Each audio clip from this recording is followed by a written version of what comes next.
All right. Hello, everybody. Hope you all are doing well. This is DFS Army's pre-lock show for the NBA. Have a nice 7-game slate on deck. No football tonight, but there's college football, so can never get quite away from football.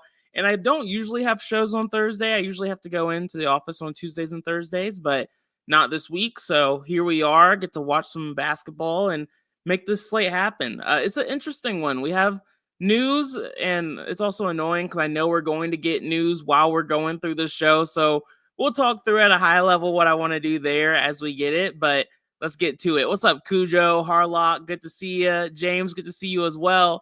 JM, what's up, man? Jaquez looks like mega chalk around his price range. Can we pivot with similar upside? We have to look at it, JM. I like Jaime, though, to be honest. It's just a great matchup. We can pick on the Jazz all day, every day. I'm not really trying to avoid that, but the Heat in general, kind of like the Golden State Warriors, I never trust too much, but this is one of those spots where I'm going to just eat the chalk, to be honest.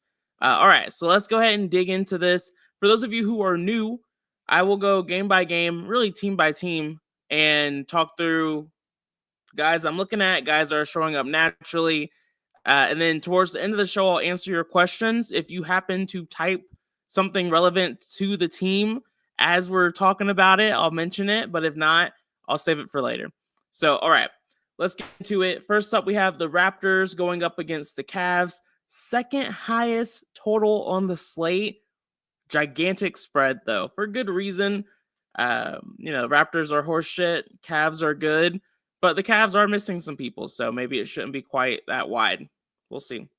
But for me, starting off with the Raptors, when it comes to injury news, we have not a lot for the Raptors. They're basically healthy. Abaji's out, and again, they have a brutal matchup. I'm not really looking at the Raptors tonight. They're not showing up in any of my lines outside of the one Raptor I did force exposure to. Again, we know the Cavs are an elite defense, so that's the main reason why I'm not getting too cute here. I took a 3% shot on Scotty Barnes. Emmanuel Quickly was popping a little bit in the sim model, so I'm always comfortable taking a shot on a guy who is popping there. But for me, it's really just Scotty Barnes at 9,100. We don't have a lot of pay-up options on this slate, so I'm just adding him into the mix a little bit, just in case he goes off at low ownership. And that's it. I don't like the Raptors tonight. It's that simple. Next up, we have the Cavs. Like I said, these guys are a lot more interesting. Dixon said, "What's up, man? Good to see you, man." Theo, yo. Thank goodness was not losing money on that bum AD tonight. Not tonight. Last night was good. Tuesday was really good, too. We smashed on that Fred VanVleet play and a few other ones, but that's in the past. Let's look at today's slate. All right, so for the Cavs, when it comes to injury news today, Donovan Mitchell's out. That's the big piece. Merle is questionable. That doesn't really matter as much, but it will make some of the guard plays slightly less interesting if we find out he's playing. But for me, Jared Allen is the guy I forced the most exposure to. I have a 25% min on him. You can see it right there. Darius, and the reasoning for that is Jared Allen actually sees the highest increase in usage out of all of the starters when Donovan Mitchell's out. And so that's why I wanted to prioritize him as much as I am. And super soft matchup against the Raptors. So 25% min there. Darius Garland is a great play in general. Mitchell being out only helps that. 7,300, I put a 20% min to make sure he showed up in my lines. And then Ty Jerome at 3,300, he actually sees the highest increase in usage at about 8% when Donovan Mitchell's out. And it looks like he's seeing more ownership now than he was earlier. So I'm going to put a 20% min on Ty. The tough thing about Ty is, first, he doesn't have the highest usage rate, so he can go out there and do a lot of cardio. But in a soft matchup, I'm not overly concerned about that. The main thing is just he's so cheap, and we don't really have that many guys to pay up for on this slate. So I took a look at the lines that he was showing up in. It allowed me to play like Cade Cunningham with Trae Young, or like Trae Young with Devin Booker. And so I liked having a few lines like that. And so that's why I like prioritizing Ty. And I just think Ty Jerome is the best value play on the slate today. And then you see Evan Mobley showing up for me as a core play. He's just been dominant this entire season. And again, with Mitchell out, that only should improve here. And then Karis LeVert has the third highest increase in usage when Mitchell's out.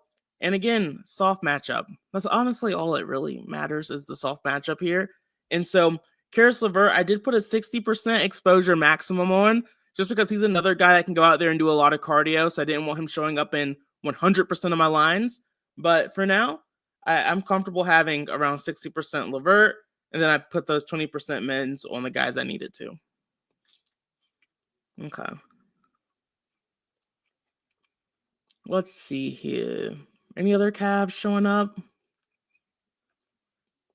2% Dean Wade, but I don't care about that too much.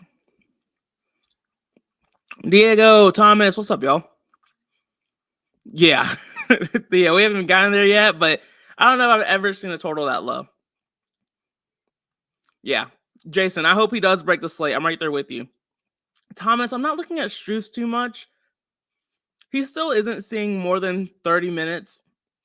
3,800. He's at a more viable dart throw. He's a very viable value play. As you can tell, he's projecting well. He's seeing ownership on the slate. But I view him as more of a dart throw. And so I'm not forcing exposure to him. If he shows up a bit more naturally in the DS, I'm not going to X him out. But he's not showing up for me currently, and I'm not going to force it. Good question, though. Will said, what's Ty Jerome's fantasy rate per minute? His points per minute are 0.72. Anyone like Jared Allen as much as I like Mobley? Will they both be able to crush? Yeah, Jason, this season they've both been able to have some strong games. Mobley's been more consistent, whereas Allen's been a little bit more volatile, which explains their difference in price, but they can both get there. And I'm not making a rule to not have them show up in the same line. My top line, they are. Okay. So yeah, love the Cavs. Almost all of them are viable without Donovan Mitchell. Now things get a little grosser. I just saw the news come through that Curry is going to play, it looks like. Let me double check that. Oh, thank God. Thank God. Okay. Curry's playing. Draymond Green is playing. Moses Moody was ruled out, but I don't care about that. I was so nervous I was going to have to play the Warriors tonight. You guys know I never like playing the Warriors. But Schroeder is still questionable. We haven't gotten that news. Andrew Wiggins is out. He's been out for a bit. He hasn't been out for that long, but you know what I mean. Kuminga's out. Podziemski's still out. All those things are still the case. So with that being said, with Wiggins being out, Schroeder being questionable, at least we have the pieces of information of knowing Curry and Green are going to play, but that Schroeder news is still pretty big. And we found out Moody's not going to play. So Waters is a little bit of a tougher stretch of a play. Anyway, what are we actually doing? So for me, again, lower total game, not one of my favorites, but a close spread, which makes it slightly more interesting. You can look at Curry. He's chalky, 15% owned, 8,700. Didn't stand out for me. Matchup against the Pistons is pretty meh. It's actually pretty gross. So I just couldn't find a great reason to force exposure to Curry or any of the Warriors. I just trust the DS. The DS did like Trace Jackson Davis a good bit. He does have the best matchup against any of these out of all of the Warriors. The Pistons are giving up the 13th most fantasy points to bigs in the NBA. And granted, I'll be honest, it's one of those situations where, I never trust any of the Warriors, but I'm always going to attack the softest matchup out of all of them. So, Trace is showing up a shit ton. Center isn't my, it's a strong position like it normally is, but there aren't quite as many plays, so I'm okay with him being and showing up as often as he is. Kyle Anderson, though, I do start to get a little bit more nervous about. He's been okay. He's only 3,400. He's shown he's had like 20, 27 point upside over the last few games. He's streaky as all hell, though. I do not trust Kyle Anderson. He can get us there today, so I'm not going to X him out. But I don't want to be over the field on a guy like Kyle Anderson. He doesn't see a lot of minutes. These guys have plenty of bodies now, especially with Green and Curry playing. With Wiggins being ruled out, it does make Anderson slightly more viable. It solidifies his minutes floor, but you're not going to catch me doing that today. 15% cap on him. And then Schroeder's showing up around 8%. Green's showing up around 7%. Curry's showing up in 5% of my lines. A little bit of Buddy Hield, but I'm not prioritizing this game or this team. The Pistons are interesting. They're on the back end of a back-to-back. Cade Cunningham did not play a lot yesterday. A lot of these starters didn't because it was a blowout. Matchup against the Warriors isn't soft, but is not shut down. Like I said, the total's not great, 222, but we also don't have a lot of studs to pay up for on this slate. And Cade Cunningham being in the neutral spot, neutral game environment, becomes one of those studs that become viable. We know he has a ton of upside, 60, 70 point upside. He's shown that plenty of times this season, and he gives us a relatively safe floor at about 50 points. So I like having Cade Cunningham show up a good bit. I didn't do anything in the domination station to hit the Pistons, but guys like Cade were showing up by themselves. Where's he at now? Oh, only 8%. Wow, he fell a lot. I was over the field on him in some of my early runs. Now I'm only at 8%. I'll be honest, I don't, that 20% ownership on Cade. There's other pay up options I like a bit more that we'll talk about on the slate that I did force exposure to. Let me see what happens if I put a 20% min on Cade. Because like I said, we don't have that many pay up options, so I should be able to get all of the guys in that I want. But we'll see. We'll do one more run and see what happens. James, I don't really lock guys. I'm sorry. I know everyone wants like a yes or no answer, but that's not really the style of play I usually have. I do have core plays that we can talk through, but I don't really have a guy I'm locking. Jason said Kessler's another big guy I really like tonight. We haven't gotten there yet. I don't remember if I like him that much, but we'll see. Yeah, no need to worry about Hield. Going under on Cade. It looks like I might be going under on Cade too, but it wasn't my original plan. You like Strus for 20? Not bad. Okay, unless you mean 20 points, then that would be actually a hell of a take. Ty Jerome's starting to pop a lot more for me than he was. We have Evan Mobley, Ty Jerome. Okay, good. Who's I thinking about? Okay, Cade. I forced him into 20. It didn't impact any of the other studs on this slate. And is he showing up in? Yeah, he's showing up in some of the early lines. Yeah, I'm going to keep that 20% min on Cade for the reasons I mentioned. There just aren't that many pay-up options, and I like having exposure to guys who have explosive upside. Okay, and that's going to be it for the Pistons. Again, I don't like this spot. I've never seen a 199 total. Maybe I have and I just forgot, but I didn't even know we had this orange color in the DS. And for those of you who are wondering and you want access to the DS, link is in the description. Promo code Bob for a 10% discount if you want access to the Discord and the Domination Station. All right, next up. I don't like these guys. I don't like the Timberwolves or the Magic. Two good defensive teams. Yeah, that's pretty much all there is to say for me here. Timberwolves are basically healthy, which makes me very uninterested in them. I couldn't think of a good reason to take a shot on any of them. Magic are slightly more viable. We did get the news that Paolo won't be playing tonight, which is what helped make them a little bit more viable. So he's out. Suggs is out. Gary Harris, Mo, Franz, those guys have been out for a while. But when it comes to the guys that And because like Suggs isn't playing, that's why you're going to see Cole Anthony pop a little bit more. He should start. He's really the only Magic player seeing ownership. No one else really is, for a good reason. Again, it's a brutal matchup. For the Magic, Cole Anthony's showing up in one line. I'm not going to force him in. There's other guards I just like more on this slate. Yeah. So yeah, pretty easy. Pass and move on for me. Just don't even think about that one. Next up, we have the Portland Trail Blazers going up against the Mavericks. For the Trail Blazers tonight, when it comes to injury news, Jeremy Grant is still out, so Avdia should continue to start. And then Robert Williams is questionable. Doesn't really matter quite as much. The total is good here. The matchup against the Mavericks is not my favorite, even though the Mavericks are missing quite a few guys. They've still been pretty solid defensively, still been playing at a relatively slow and boring pace. So just not a spot that anyone stood out for me on. And then looking at my exposures, there's no one showing up at all.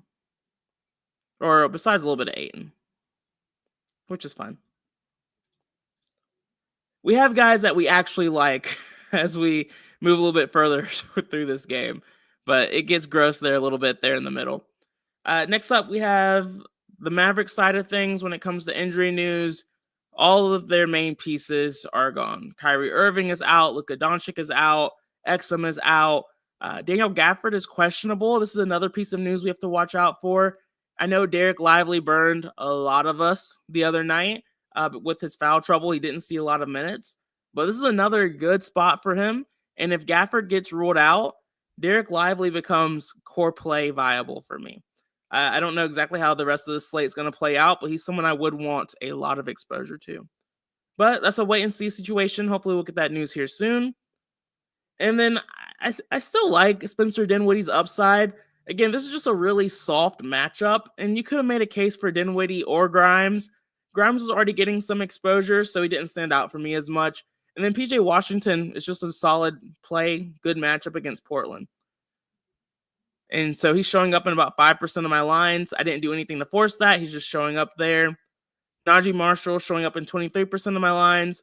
They're no longer going to use him in the way that they were trying to, but he's still seeing consistent, solid minutes. 5K, he's fine. Not someone that you're excited to click on, but he's a viable play. And so, again, I didn't do anything. He's showing up in 23% of my lines. That's fine. He's a lineup filler. That's it. Then we have PJ Washington showing up a little bit, and then a little bit of Dinwiddie. All right, next up we have the Rockets going up against the Memphis Grizzlies. For the Rockets, Jabari Smith is still out, which means Amin Thompson is someone that we still have to continue to look at, which, I mean, honestly, I don't even think we're mad. Like, I'm not mad at y'all. Amin Thompson has been coming through for us. He's been playing a shit ton of minutes. He's been very efficient while he's been out there. Even against Washington, when his usage rate was pretty crappy, he still performed great because he was doing everything else he needed to do. So, yeah, Amin Thompson's a fantastic play. Best play on the slate. I know I said I didn't lock players earlier, but he's basically a lock for me. Outside of that, this is the third highest total game on the slate, and so I'm trying to find reasons to force exposure to this game and to pick on the Grizzlies. Jalen Green has been crushing for us here lately. He has the best matchup going up against Bane here, and so I like being significantly over the field on Green. Şengün is streaky. He's pricey. A lot of things not to love, but the matchup against Memphis is not one that we'd be afraid of. It's pretty neutral. They're ranked 12th in fantasy points allowed to centers. But I like his price tag. Simauto liked him a little bit. And so I've put a 11% min on him. Fred VanVleet, he crushed for us on Tuesday, helped make us a little bit of money. But this is still another soft matchup for him. Priced appropriately, low owned. Just 10% here. We're not going to get leverage like we did on Tuesday, but I like making sure I have ownership. And then Dylan Brooks shows up everywhere. Then let's see. Is there anyone else? Well, not Dylan Brooks. Amin Thompson shows up everywhere. Whew. If Dylan Brooks was showing up everywhere, we'd have a problem. But yeah, Amin Thompson showing up in pretty much every line. Jalen Green, that's that 25% min there. Şengün, slightly over the field. Fred VanVleet, slightly over the field. And then Dylan Brooks is showing up in about 5% of my lines. Which again, soft matchup, good game environment. Even though I don't like him as a player, I'm not going to over-tinker that out. All right, let's see. What are y'all saying? Okay.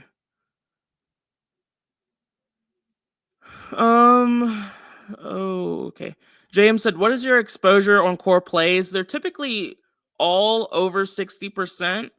On occasion, though, there might be one that's under. But it's always just my top 5 guys. I don't really force it too much. But I will if, let's look at it. It's just easier to look at it. So we have top 5 exposures here. Amin Thompson, I don't do anything to these guys. And Evan Mobley, they're showing up a ton. Trace Jackson Davis showing up by himself above 60. And Karis LeVert, I put that 60% exposure max on him. And so all these guys, core play worthy. Ty Jerome is starting to show up a good bit. Jaime fell off a little bit from earlier. Colin Sexton is still showing up a lot for me. So I'll probably choose one of these guys to be a core play, and I'll force a 60% min on that guy.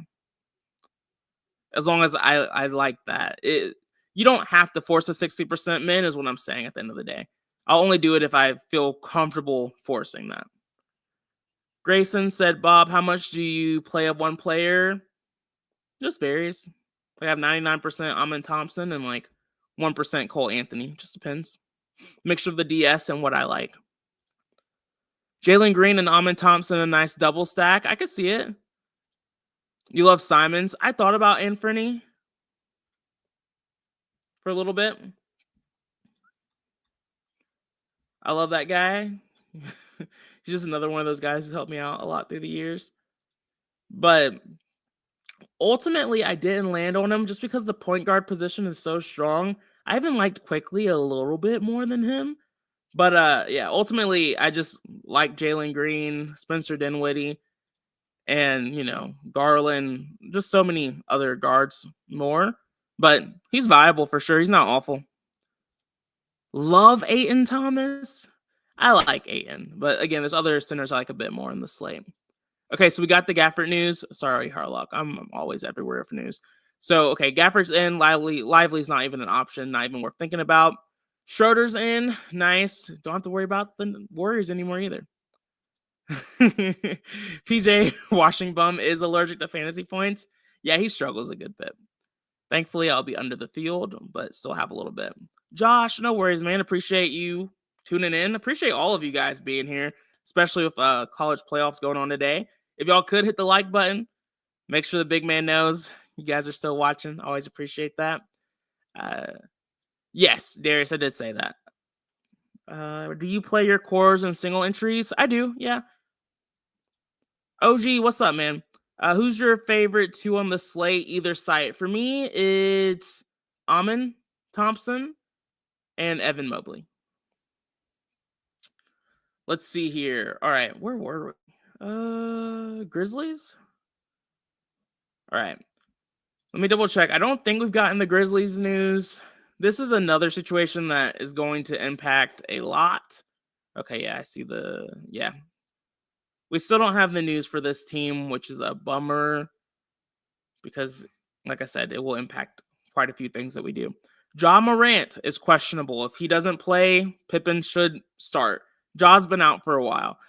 So him coming back would kind of throw a wrench in the way things have been running over the last few games. Desmond Bane is questionable, huge for this team. Jaren Jackson Jr., questionable, huge for this team. So that's literally all of their star players right there who are questionable. The matchup against the Rockets is not one that I like to pick on, but you can definitely pick on them, and I say it all the time, with the backcourt, with the guards. And so if Desmond Bane played tonight, I like taking a shot on him. You won't need too much, just like 2 to 3% to get over the field. And if Ja Morant and Desmond Bane are out, that's us looking at guys like Scott and Pippen Jr., even guys like Wells, maybe Kennard, depending on if they're both out or not. So this is one where you have to stay alert, make sure you're continuing to pay attention. That Jaren Jackson Jr. news is huge too. Where's JJJ? Yeah, 9,600 these days. How he has come back. Love to see it. Let's see. Aldama will become a bit more viable if he happens to play and Jackson's out. Laravia would see a good boost. I don't know if I trust Clark anymore. I have to look a little bit closer at that one. But yeah, like I said, watch. Next up, we have the Heat going up against the Jazz. Heat are never a team I usually get too excited about, but I will today because they have a fantastic matchup against the Jazz. And I'm a matchup guy. I love just attacking soft matchups because people usually don't. So I don't know. It's something I always do. Jimmy Butler still suspended. Drew Smith still out. Kevin Love still out. Josh Richardson is questionable, but that doesn't really impact too much for me. The important thing is no Jimmy Butler, and the Heat are going up against the Jazz. I have a 15% min on Tyler Hero. I like him a lot today because of the matchup. The price tag is scary. I love the low ownership. Game total's a little low, but Hero's been in fantastic form, as has Bam Adebayo ever since Jimmy Butler basically left the team. So Tyler Hero, Bam Adebayo, these are two guys I'm forcing into lines. Jaime, he's been performing well too with Jimmy out. He's not someone that I'm jumping up and down to play, but the DS likes him, so I'm okay with him showing up as much as he is, right around 44%. Let's see. Other Heat, 25% min on Bam. Terry Rozier, I'm over the field on 25% min, or not 25% min, but he's showing up in 25% of my lines. Love that. He's someone I want to make sure I don't forget about. Again, soft matchup, can be explosive. Just want to make sure he's showing up in lines. And then Hero we talked about. And that's it. Yeah, I love the Heat. That's it. I don't say that often, but I am today. And then for the Jazz, I know you guys are talking about liking them a little bit. Jim, there's one game to fade, and it's that Timberwolves Magic game. Agreed, 10 Nick. Let's get it. Let's make it happen. Oh my God, watch the Jazz blow out the Heat by halftime. That's the kind of shit that's been happening lately, and I would be furious. Mostly because I've been doing actual bets too alongside DFS, which have been going pretty well, but that blowout would not be happy about that. David said, what's up, everyone? Just joined the stream. For DKGPP, how many pay-up guards are you looking at in the same lineup? Ooh, tough question, David. And part of the reason why it's tough is because point guard is literally one of the toughest positions for me because we have a lot of, or maybe not a lot, but we have some really good value and we have some pretty solid pay-up options too. So to answer your question, yes, I'm okay playing multiple pay-up guards in the same line, primarily because of plays like Ty Jerome that allow that to happen. Trae Young, Cade Cunningham, Devin Booker, Tyler Hero, they're kind of like the main four I would consider in that group. And then if you're looking to play a bit more mid-range, love Darius Garland, really like Fred VanVleet, and I kind of build my lines that way. And then Ty Jerome's kind of like your value guard. All right, let's see here. Yeah, Jazz going up against the Heat. I don't like them, to be honest. I don't like the Jazz that much. Let me look a little bit closer. Similar to the Rockets, you can pick on the Heat with guards, though. They're giving up the 7th most fantasy points to combo guards, which is exactly where Colin Sexton falls. And so Colin Sexton's the one Utah player I'm looking at. The other front court guys, just tough matchup going up against the Heat here. Bam Adebayo in the paint. I don't think he's going to let Kessler and Markkanen have their way like they've been able to against teams like Atlanta. So I think they get hit with reality real fast and in a hurry today with Bam. And so, yeah, when we just look at the guys I actually have exposure to, we see Sexton showing up around 39%. I like him enough where I'm considering forcing him into being a core play. But honestly, I'll probably just let it be Ty Jerome and call it a day. So I have a nice wide variety of expensive pay-up options. But let's see, who else? Sexton and a little bit of marketing, 1%. That's about it. And I'm not looking for reasons to force exposure to him. All right, next up we have Atlanta going up against the Suns. For Atlanta, when it comes to injury news tonight, we have Jalen Johnson out. Okongwu is questionable. Let me see if we've gotten any updates there, because that's a big piece of news too. Merrill's available to play. And yeah, I don't see anything on Okongwu. But if Okongwu gets ruled out, Clint Capella becomes core play worthy.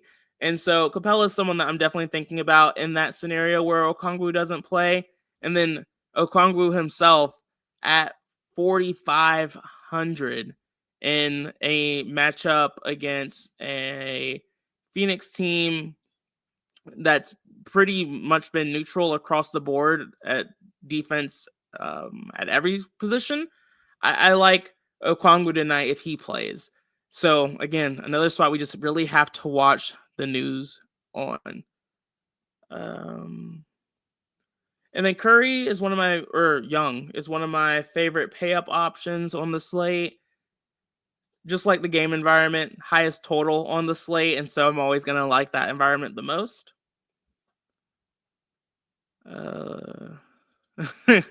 David said, don't you leave out Curry because B-Dubs isn't here. No, I always leave out Curry, and I'm going to today too. So we'll see if he gets me. Sweet. Okay. So 15% min on Trey. We talked about Okongwu. Trey's just been really good about Jalen Johnson. That's pretty much all I've cared about there.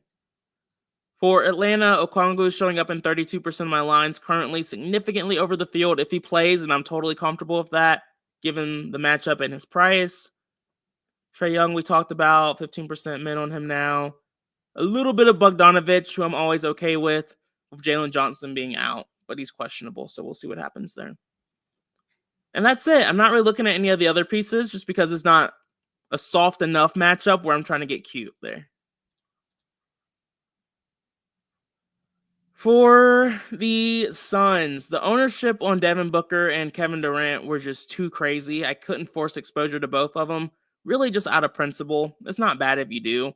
But Devin Booker's matchup against the Hawks is so much better than Kevin Durant's. I couldn't really find a great reason to make a case for playing KD at this point.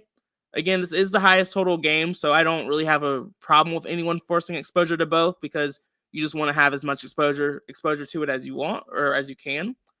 And I'll boost this 20% to 30% now that increased. But Devin Booker, like I said, is the guy I'm looking to pick on or pick on the Hawks with, because we know we can do that with guards, even though Jones does have most of the ball handling duties these days. But yeah, 30% min on Devin Booker, and that was it. Suns didn't stand out for me too much besides DB. Kevin Durant showing up in about 5% of my lines, and that's it. And that's the slate, guys. That's the slate. It's an interesting one. You know, they're talking snow here in North Carolina. There's fires going on in California. It's crazy out there, but hopefully we don't get too much more news, so we can just keep what we have and like it. Yeah, you're right, man, Jim. It's a wide open slate. Wyatt said, in 20 max, what do you set your max exposures for core plays? 75% in the DS. I don't set an exposure max for core plays. I think that's doing a little bit too much, because my core plays are typically guys that the DS likes too much, or not too much, that the DS likes a lot already. So I'll only do an exposure maximum if I don't trust the player that much, and I don't trust Karis LeVert. And so that's why I put a 60% exposure maximum on him, but he's still a really good play. So that's why I do that. Honestly, I don't trust Trace that much either, but I'm probably not going to change that, because 79%, it just isn't as much of a drop for me whereas I was getting like 89% Karis LeVert. So in 20 max, I wouldn't set a max. long story short. But in general, for 20 max, I do typically go a little bit. I am a little bit more aggressive with my leverage plays, and I typically have a few less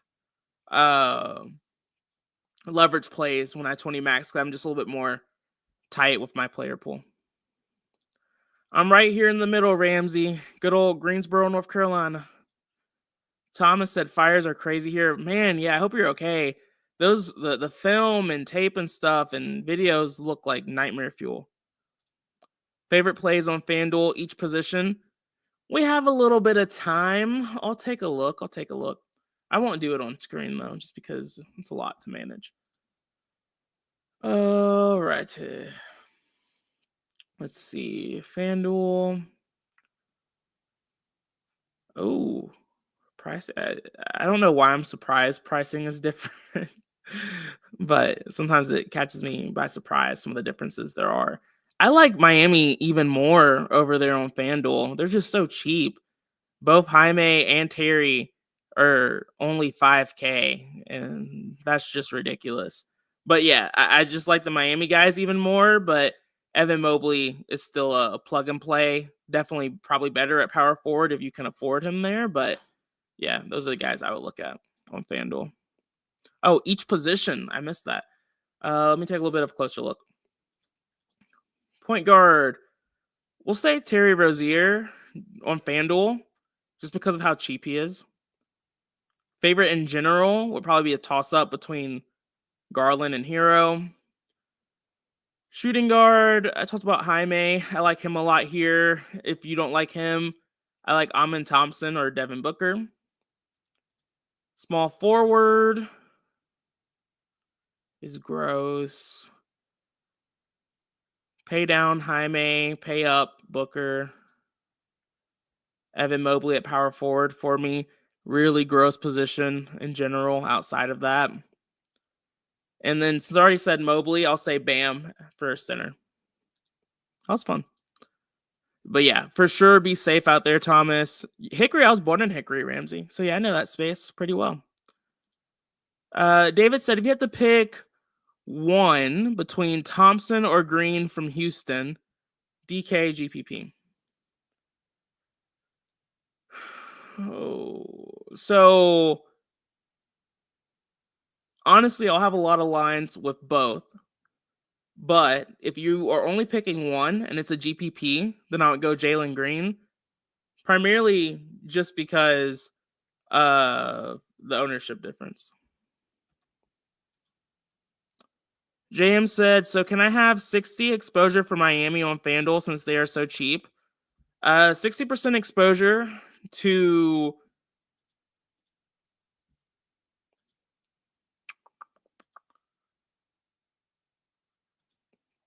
Jaime and Terry Rozier is fine. Even Bam. Those three. I wouldn't do 60 on all of Miami, which I know is not what you were saying, JM. But yeah, I'll probably only do 60 on those three. Maybe Hero if you really like him. I'll probably be around 40, 50% on Hero on FanDuel. Jovic. I never like Jovic that much, to be honest. Matchup is fantastic. He hasn't been seeing as many minutes as I would like for his price tag, though. And he's not showing up naturally for me, so he's just not going to show up for me. Or he's shown up in one line, but not enough to matter. Don Juan said, do you like Kyle Anderson? No, I don't, but he is showing up a little bit. I have a 15% exposure maximum on Kyle Anderson. I just don't trust him with this team basically being pretty healthy at this point, outside of like Kuminga and Podziemski. He's fine. He has a pretty solid role for this team, but he typically doesn't have too much upside. So 15% cap for me there. There's a bias included for me there of Kyle Anderson. So if you like him, I'm not telling you not to. I just don't like him. JM said also Green or Amin on FanDuel. There's good savings if you go Green. Okay, Green or Amin on FanDuel. Green 67, Amin 7,900. Yeah, and there's ownership difference there too. I mean, the thing that you're looking at here, and this is on both sites, it just depends on tournament, which is it just depends on the type of tournament you're in. They're both fine plays. Amon Thompson has a higher floor at his price tag, and that's why he's seeing more ownership. Whereas Jalen Green, I would argue, honestly, at this point, they have a similar ceiling. But Jalen Green has just as much ceiling as Amon Thompson. It's just not as consistent. So there's more risk when you play Jalen Green, but that's also why you get more leverage with the ownership. No, you're good. I didn't get to Avia too much. He's fine, especially like his usage and his role in the team these days. But I didn't get to him on this slate. Rudy, you're looking at Rudy? I think he did help us out on the last slate, or maybe I'm wrong. But no, I don't like Rudy Gobert. I don't like anyone from that game, besides a couple of the Orlando guards. Rudy's still only 5,500. Still can't believe they're not upping his price. But yeah, I still don't like the matchup for him, so I'm not going to play him.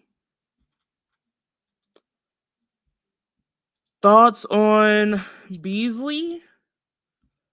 Let me look a little closer at him.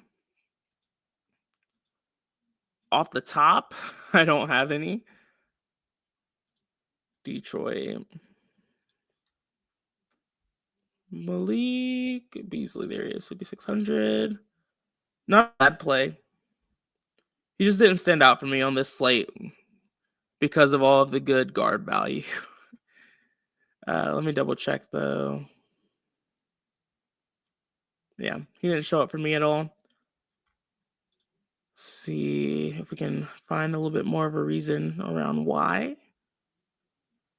5,600. Yeah, like there's Terry Rozier down there.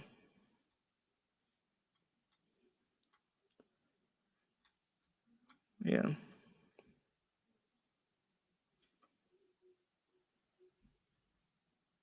Yeah, there's a lot of other solid guard value. Malik Beasley's solid for his price. I just think there's a bit more upside elsewhere, but I wouldn't tell you not to play him. He's probably one of the better guard plays in that 5,600 range.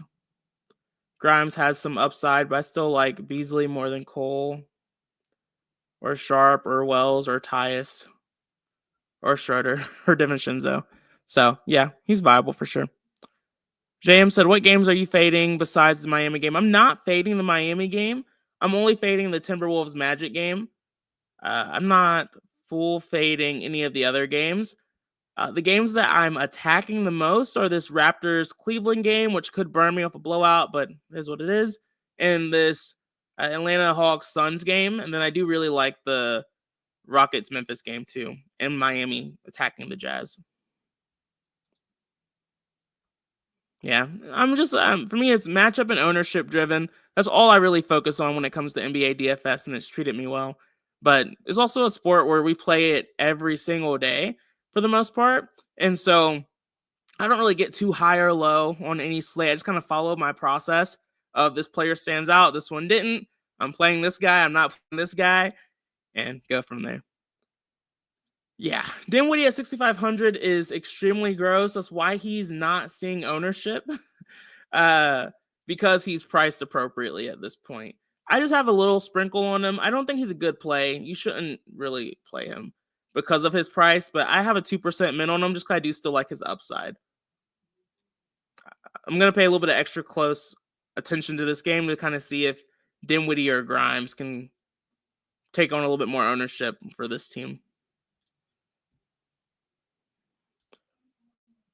Oh, what players am I fading? There's a lot of players I'm fading. I mean, we can just look at the chalk.